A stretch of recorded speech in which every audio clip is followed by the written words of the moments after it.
Quand un enfant du pays décide, avec l'aide de nombreux bénévoles, de ressusciter tout un pan du patrimoine local ou la belle histoire de la ferme d'Inglin.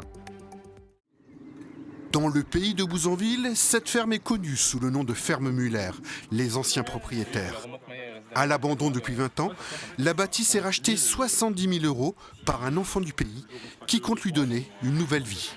Il n'y a pas eu de modification, pas de hangar en tôle moderne, des choses comme ça. Donc vraiment, on est dans un site vraiment historique. On est au milieu de la nature, donc on est vraiment dans un lieu hyper authentique. Et donc on a un gros potentiel. On peut imaginer des démonstrations de véhicules agricoles. On peut imaginer vraiment un plongeon dans l'histoire agricole et l'histoire locale des années 30.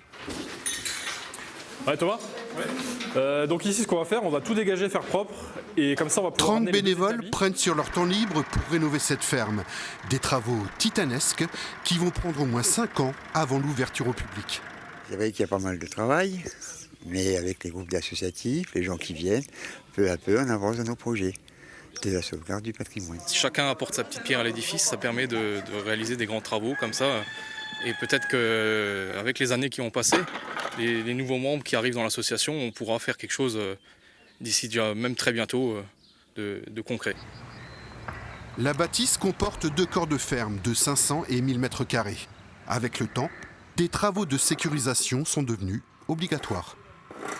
On a des bâtiments qui sont dans un état général assez alarmant.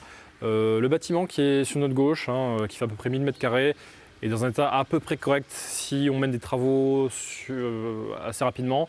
En revanche, le bâtiment de droite ici est en train de s'effondrer. Et le reste peut s'effondrer d'un moment à l'autre. Donc on estime les travaux urgents à peu près à 120 000 €.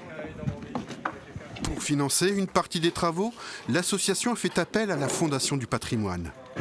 Elle compte également solliciter différentes collectivités locales et régionales pour mener à bien ce projet.